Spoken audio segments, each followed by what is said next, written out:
ბიძინა ივანიშვილი არის ჩვენი პარტიის საპატიო თავმჯდომარე. ოლიგარქი არ არის, იმიტომ რომ ის თავის თანხებს სახელმწიფო პოლიტიკის ფორმირებაში არ იყენებს. ის არის თავისი ავტორიტეტით ჩვენს პარტიაში და თავისი ავტორიტეტისა და საპატიო თავმჯდომარეობის მეშვეობით განსაზღვრავს ჩვენი პარტიის სამომავლო პოლიტიკას.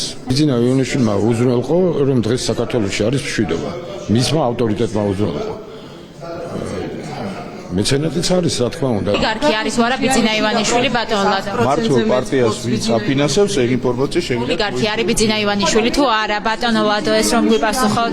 მილიარდერი არის და ქვეყნის ბიზნესში რა შეიძლება ბეფული ბევრი კონდეს, მაგრამ 60,000 ლარზე მეც ვერავინ ვერ შეწირავს პარტიას. ოლიგარქი არის. ბიძინა ივანიშვილი ოლიგარქი არის თუ არა, შეგიძლიათ ამ მარტივ კითხვაზე გვიპასუხოთ. აფასუხავთ. ოლიგარქი არის თუ არა, ამას ვერ გვეუბნებით. არის ოლიგარქი. ოლიგარქიზაციის მიმართულებით ჩატარდა გამოკითხვა.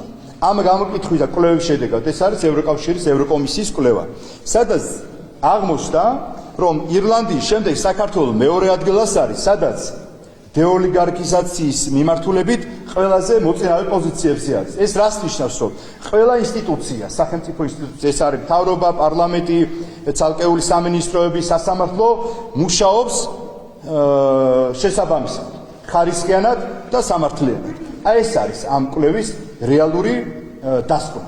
აი ესენი, რა ქვია, ფოტიგები, კუბილიუსები, რაისა კომუნისტები და შემდეგ ამ უნარჩუნე რატომ?